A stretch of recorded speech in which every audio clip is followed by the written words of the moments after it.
Good morning, everybody. This is Mitch, 1814. I was thinking about doing a video, and I decided to go ahead and do it on what my 1873 pistol was, and it was a little hard to even just narrow it down to these. I didn't want to put them all out here, so I kind of narrowed it down before we started making this video. But I kind of wanted to show. I narrowed it down to, I don't know how many of I got here. 1, 2, 3, 4, 5, 6, 7, 8, 9, 10, 11, 12. We got 13 out on the table. I'd already kind of pre-narrowed it down before we got to this point, and and what I kind of wanted to go over was what my favorite 1873 Colt or Colt copy or whatever it was, whether it be a Taylor's or a Uberti or a Pieta or an actual Colt. And at one time, each and every one of these guns at one time has been my favorite gun. But and it seemed like then every time I would get a new 1873 for a period of time, that was my favorite gun. So at one time, every 1873 I've got has actually been my favorite gun. But I kind of wanted to narrow it down. I've had all of my 1873s for a while. I've not bought a new one in, I don't know, a few months. But I kind of wanted to narrow it down from going from the one that was my favorite the time I got it, which one is my favorite now. So I kind of wanted to eliminate a few. I don't know. It's going to be a little bit hard, but we'll just kind of go through it. I'll show you a little bit about each one. Anyways, I hope everybody's having a good day, and it's early in the morning, and I'm still drinking my coffee, but I just kind of wanted to do this video, and if y'all bear with me, we'll get through it, and I'll show you what my number one favorite 1873 is here just in a little bit after we get through them. But anyways, I guess we'll go back to my first actual Colt I got in 1873, and I remember getting that gun. When I got it, it was my favorite.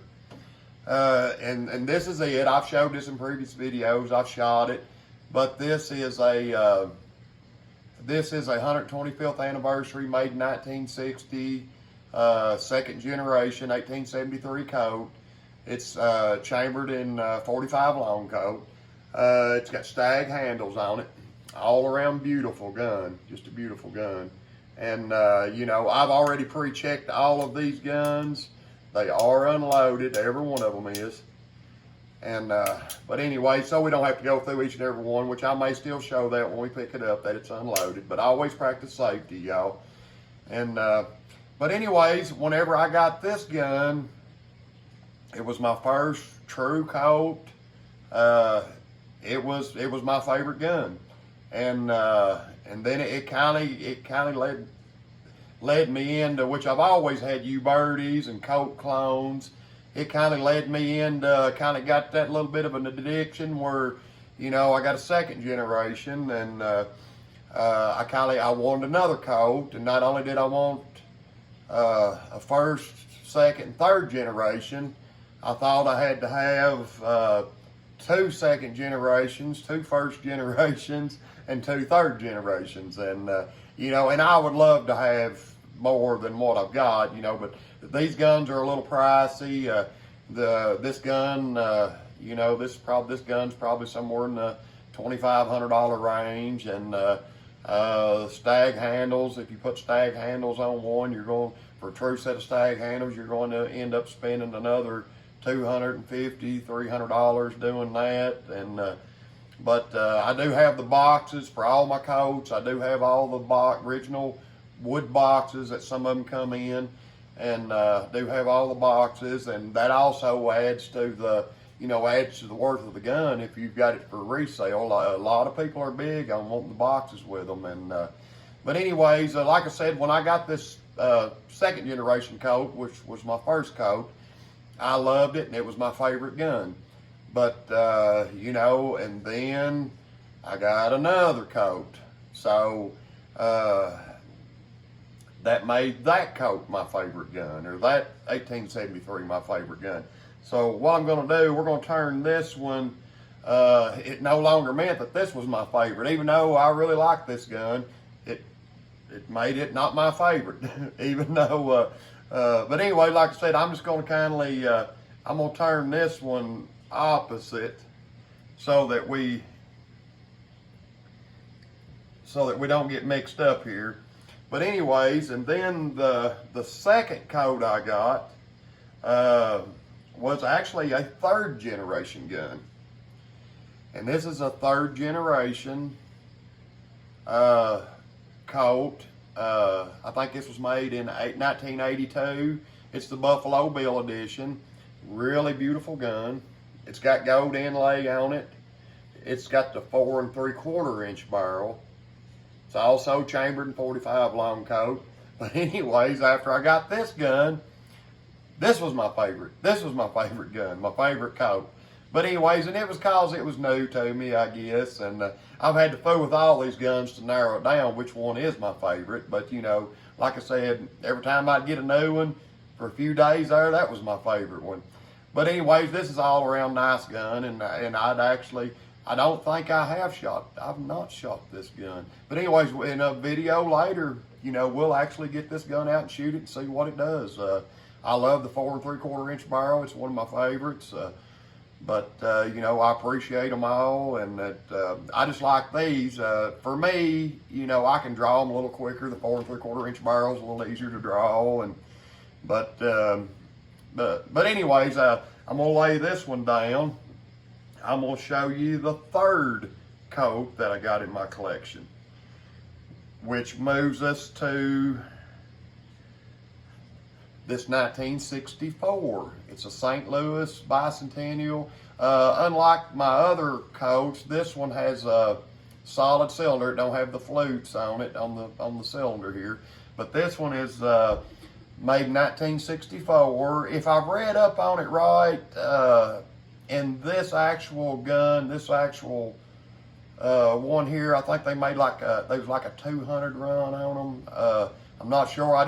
There was one on Gunbroker just last week, and the dang thing ended up selling. There was 2 bidders that was hard after it. I kind of wanted it, but I seen real quick I need to get out of the bidding on it.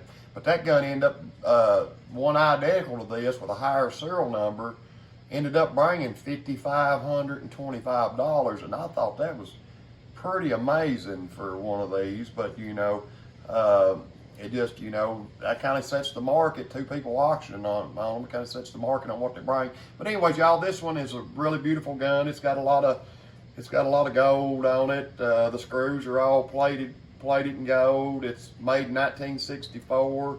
5.5 inch barrel, chambered 45 long Colt. And this is another one. When I got this one, you know, for a period of time there, it was my favorite Colt. So, you know, and it just kind of goes to show you, you know, it's hard to pick out a favorite. But you know, and then I ended up getting another one. I'll pick it up and show it to you. Then it was my favorite. So, anyways, we're gonna lay that one down. We'll pick another one up.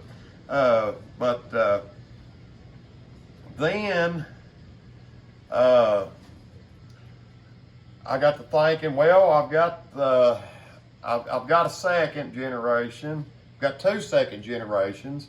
I have a third generation, and then, you know, I got to thinking, I really want a first generation. And I got on Gunbroker, and I bid, gun after gun after gun, and I would lose them for the price I wanted to pay.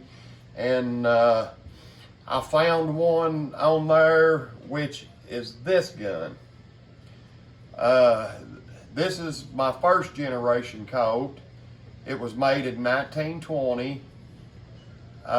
This gun has had some work done on it. Somebody sent it off.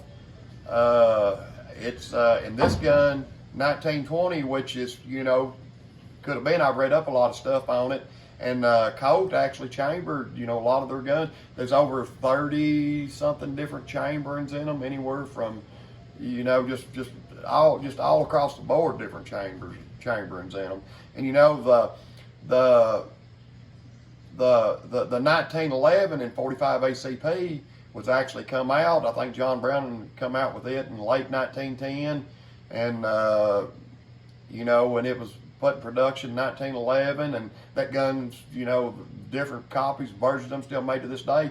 45 ACP was an extremely popular round, and, you know, so, and it says right on the barrel here, like I said, this is a first generation Colt made in 1920. And I think somebody sent this gun off and had some work done to it. It's really been took care of. It's got one of the smoothest actions you've ever seen on a Colt. I mean, it's just smooth as it can be. And it's, like I say, it's chambered 45 ACP.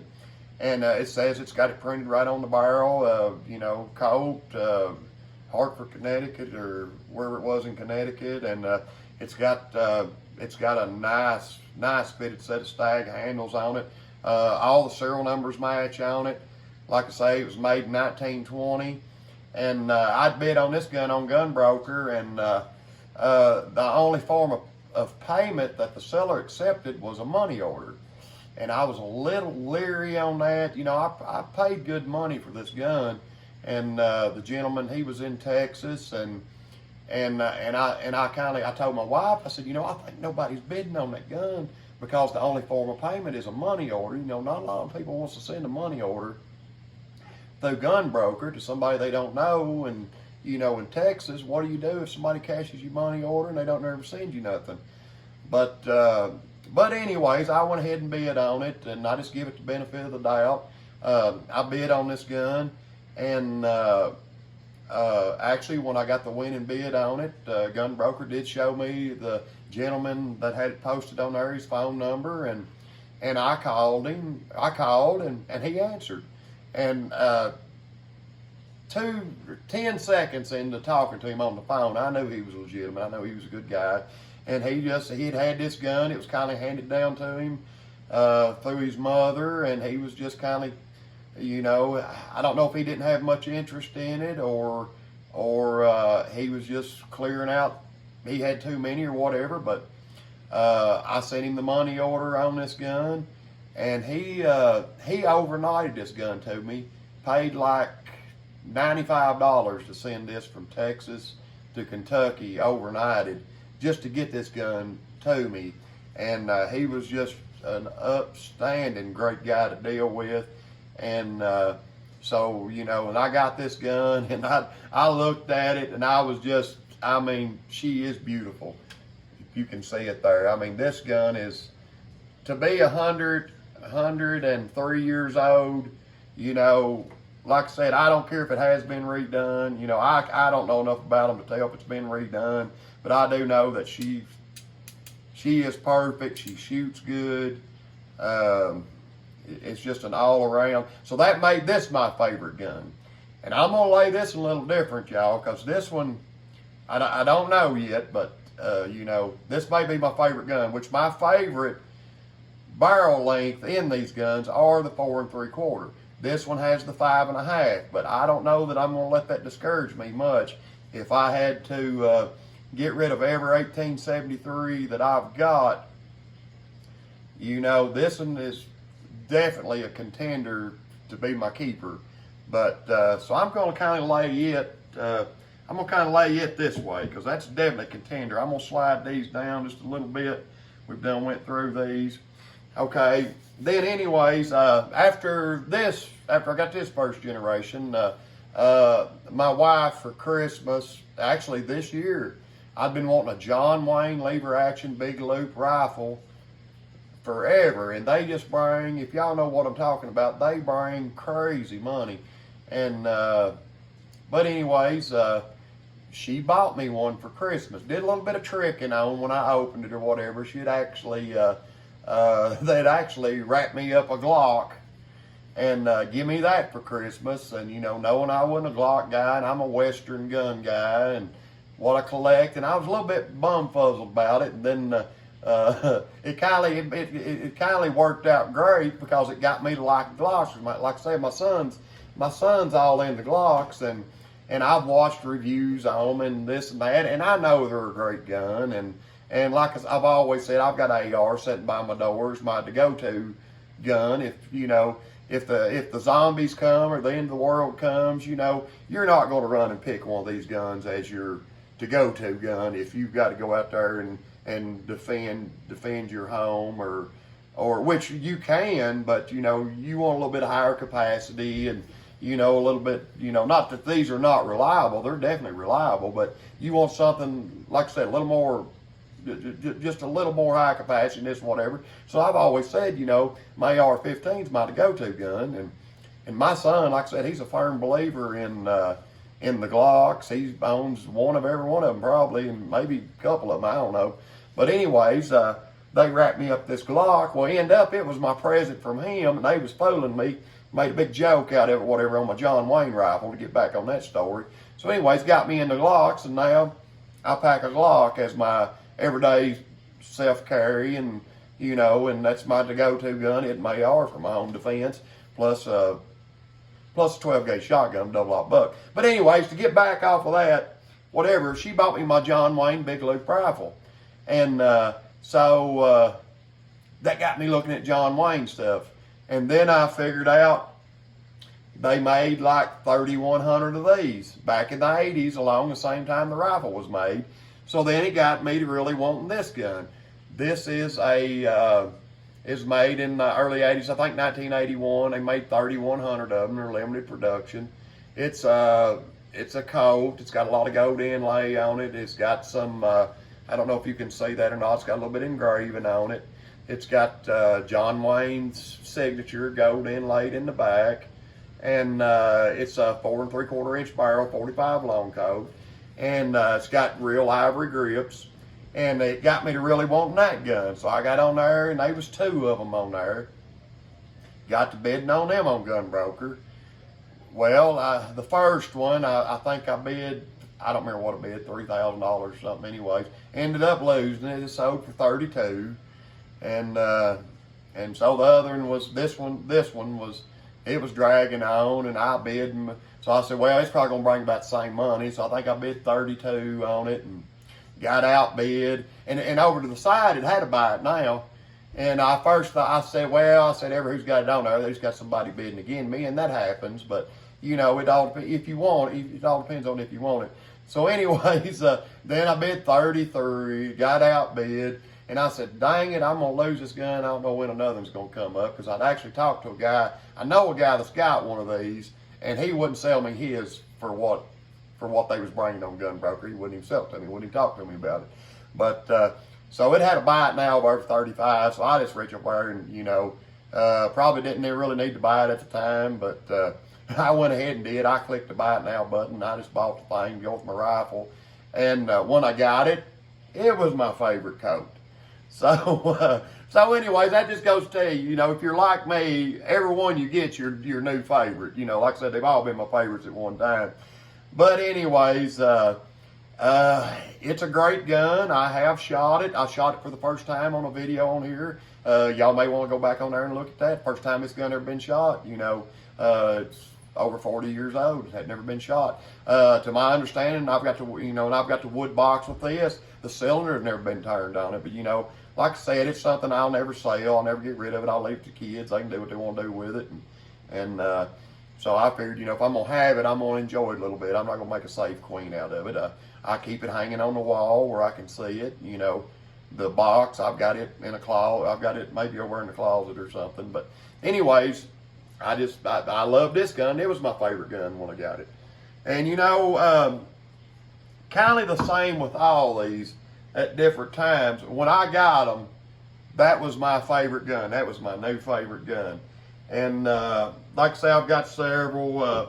Right here's another one. It's actually unlike this one, unlike this one with the 5.5 inch barrel. This one here has the 4 3/4 inch barrel. It's got about the same grips on it. But, and I love this gun, but the action is just, you know, this is probably in its factory state. It's a little tight. It's just, I mean, it's beautiful. It works great. But for me, like if I'm picking one up, you know, where this one, I can do it too, but it's just a little tighter. You know, it's just a little harder to use. But anyway, like I said, this here is a great gun. But anyways, I'm gonna lay it down because the only thing that defers me, because 4 3/4 is my favorite in the barrel length. The only thing that would make me lay this gun down over being my favorite versus this one is just the smoothness and the pound pull on the trigger. This one's just so easy. This one's got just a little more age look to it. I just like that look. So that would make me lay this one down over this one here. You know, I don't know if that makes sense or not, but, and it might be being a little picky, but, and then what we get from there is we kind of get into my, you know, my Uberti, my Taylors, my Pieta copies of the 1873s. And I've even got a couple here. I don't know if y'all heard of them. They're actually they was actually made in Italy too, but they call them, they're spelt with a J-A-G-E-R-S, I think, but they're actually, you know, the J, just like with a lot of stuff, is silent. I think these are pronounced Jaeger, like a Jaeger. This one is a Jaeger. It's chambered in 4440. It's got the 3-inch, what they call sheriff's model, which on this one, you know, they don't have an ejector rod, because if it had an ejector rod on it, there's not enough distance there to push out the shell, the spin hole, after you shot it. So on this one, but if you keep these good and clean, keep them, you know, take a good brass or wire brush, you keep the cylinders clean. After you shoot them, they'll basically fall out. If not, you know, you can stick your little wood pencil or something in your pocket and just push them out as you spin it or whatever. But and I have several of these Jaegers in the Italian guns. The only thing, and I really like this gun, I did some quick drawing with this gun. I actually did a Doc Holliday under the arm shot in one of my videos, if y'all want to go back and look at that. But I really like this gun. It feels good. But something I have noticed about these Jaegers is that the spring tension on cocking the hammer is extremely tight. I mean, it's like 3 times as hard to cock back as them. And you know, not that that matters to somebody that's young and they're still stout in their hands, but you know, after you hit about 50, and I'm telling you what, if you ever develop arthritis, or you've got something what I've got RA, and to where I've got arthritis in my joints, and there are days that if I had to use this gun, it might be hard for me to get cocked back good enough to shoot it. To where that leads me back again, the smooth action on my first generation Colt is just, it's just beautiful. It almost, you touch it, almost falls back itself. It's almost amazes me how easy that action is. And I actually have a couple more I'm gonna show you here in a minute. But anyways, I have noticed that all these Jaegers, Italian guns, the hammer is extremely hard to cock back. This one not hardly as much as another one I'm getting ready to show you. So therefore, and then with this 3-inch barrel, I would lay this gun down as not a keeper out of my favorites if I had to pick one favorite gun, just on account of the 3-inch barrel, the accuracy of it, and on account of the hammer pulling back so hard. And also it's chambered, this one is chambered in a, they still make them, you can still buy them every day, they're a little pricey, but this one's chambered in the 4440, which, you know, not a lot of places offer them. Like I said, you can get on Gun Broker, different gun stores, you can run across them, but they're a little pricey, the shells for them. But I do love a 4440. I've got some rifles in 4440. I've probably got 10 of these pistols in 4440. But for the reason with the barrel length, the cocking it back, being so hard, the short barrel, that would let me lay this gun down as not being a final pick for my favorites. So anyways, we're gonna lay it down. And while we're on the subject of the Jaeger pistols, I'm gonna pick this one up. This one here, I found this gun and I just found it on Gun Broker also, and I absolutely loved it. This one here, if you can see it, this has a total D coverage on its engraving. And I don't know if a lot of you know what I'm talking about when I say D coverage, but your engravings on your gun starts from A as being lighter, less engraving, up to a D. D is full coverage engraving. This one is even engraved on the back strap. It has genuine stag handles on there, which I put these handles on there. But this is in the 7.5 inch barrel. This gun is also chambered in 4440. And it's just, it'd be hard for me to lay this down. If I was going by appearances and looks and what my most beautiful gun was, this would come out at the top, because it is. I mean, if you could, I don't know, I don't think the camera's doing it justice with this, but this gun is beautiful. And like I say, it's chambered in 4440, but this is another one of them. This one, it almost takes, it don't take two hands, but when you first grab it, you would think, dang, maybe I need my other hand up there.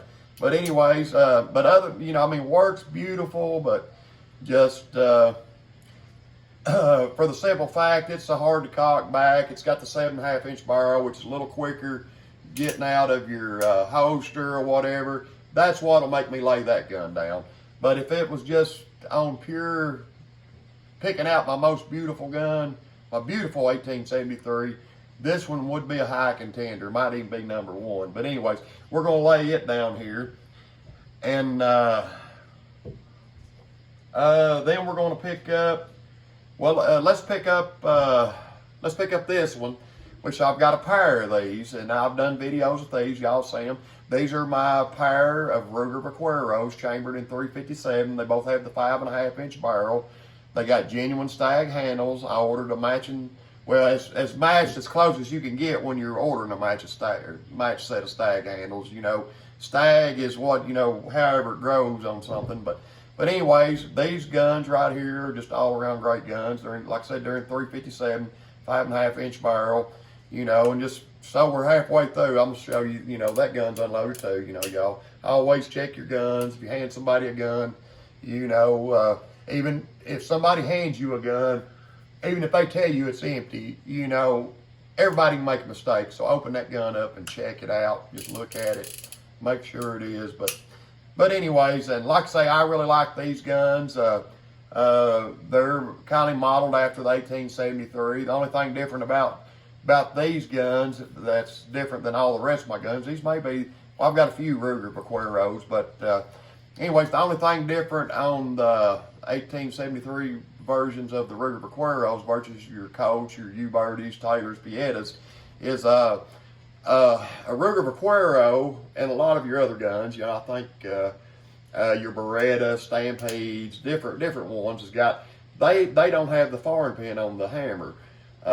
What they have is a transfer bar right there, and actually they're safer than your Colts and your U-Birdies and your Taylors and Piettas or whatever, because you can actually load 6 up in these and pack that gun with 6. Where like in the Colts or your Colt clones, it's generally you carry 5 and carry an empty one under the hammer, where you load 1, skip 1, load 4, cock your hammer back, let it down, you're on an empty cylinder.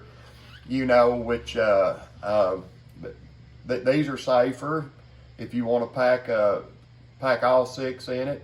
And unlike on the Colts and stuff, to where you have to cock them halfway back to spin the cylinder,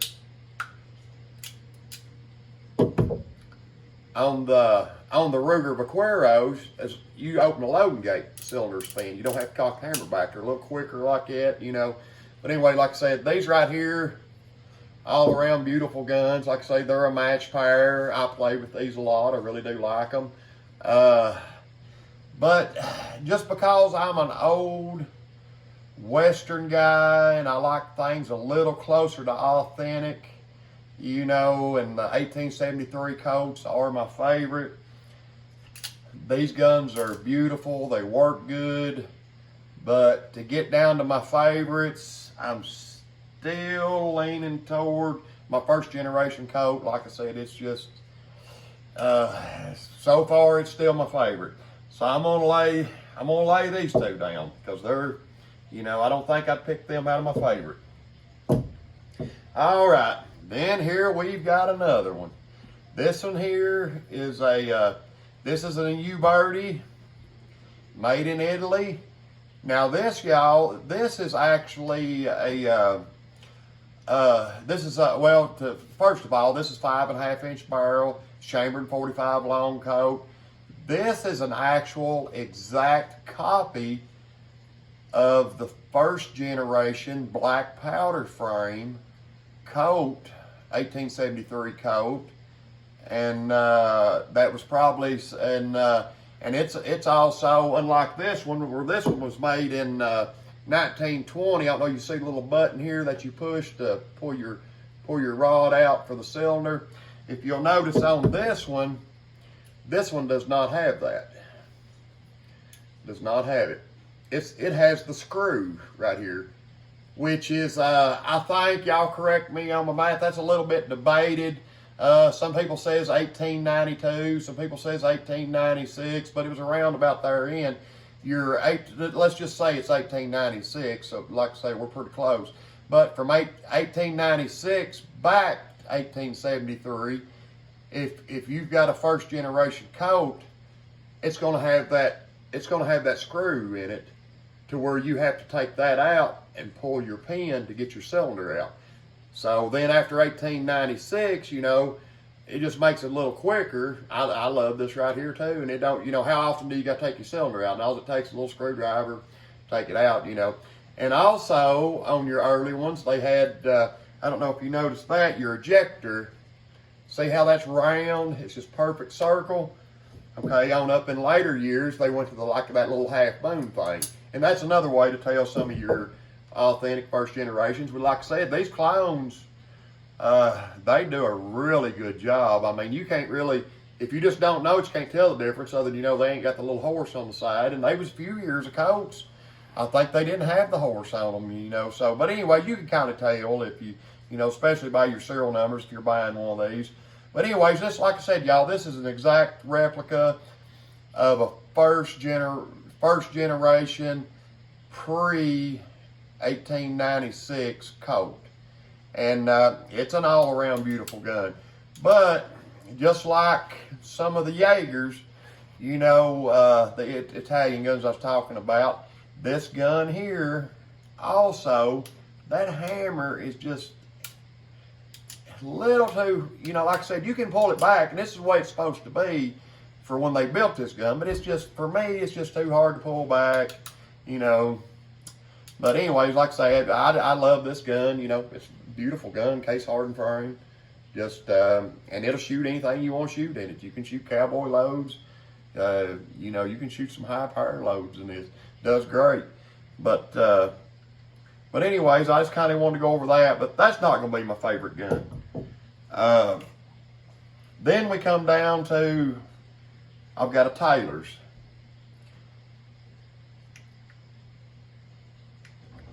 Come on in. But anyway, y'all, I had to take a quick little break there, and I'm one that generally, if I make a video, I don't edit or anything. I actually don't know how to edit it. My wife can do a little bit of that stuff. Anyways, I had to take a little short break there. But anyways, while I was talking about this gun here, this one, and like I say, this one's in 45 long coat. It's got the 4 3/4 inch barrel. This is one of them guns you can buy. You can buy one of these for around $600, but this one here is one of the Italian guns. I think Cimarron and their U-Birdies or Piettas and Taylors, whatever. I think both of them kind of option this offer. You can get from the factory, you can get it, I don't know what they do, they polish the frame, maybe change the springs and stuff up in it, but this one is a tuned one, and this one is just smooth as it can be. And anyways, this right here has always been one of my favorite guns. Like I say, and I war brushed this gun, kind of distressed it, just cause it's a look that I like. But anyways, like I said, I just really enjoy shooting this one. It's good for fast drawing. It's easy to cock, and I just really love that gun. So this right here kind of falls under just for how smooth it is. Even though it's an Italian gun, it's not a Colt. It's just a Colt clone. But this is one of my favorite guns just cause of the way it feels, and just I really do like this gun. So that gets me down to I've got my original 1920, made 1920 Colt. I've got this one here. And then I've also got, this is a new birdie. This is what they call the Evil Roy, and I've done videos with it, and we'll check her out here. You know, she's, where's see? She's supposed to, if you cock one of them, cock it all the way back and then let it down. But anyways, we'll check that one. She's unloaded too. But anyways, this is what they call an Evil Roy. Cimarron had made these. They was actually, I think he was a fast draw guy, and his name was Evil Roy, was his kind of his alias, and I think they run these Evil Roys up till he retired, and then they kind of discontinued them, just kindly in honor of him or whatever. But this is a real early one. This gun is several years old. It's a real low serial number. You know, I think they made 10,000 of these guns total throughout making them, but they're the same way. They've got a really tuned action, a really light trigger, and just all around easy guns to fool with. Like I said, 4 3/4 inch barrel. They're easy to quick draw. I really like shooting this gun, and I think this one is number 474, so it's an early one out of the 10,000, and I just, like I say, it's worn, it's distressed, but it looks like it's 100 years old, but it's, you know, it's not. It's probably made back in, I don't know when they started making these. I have to do some research on that. This gun's got a little age on it. But anyway, so just for that reason, that this gun is so smooth, and this is an accurate gun. I can hit good with this gun, and it just feels great in your hand. But I don't know if can y'all see that? Like I said, it ain't nothing beautiful. I mean, to me, it's beautiful to look at, but you know, it's, like I say, it's weathered, looks like it's 100 years old. So that gets me down to these three are my favorite guns. It's the Evil Roy. It's this one by Cimarron.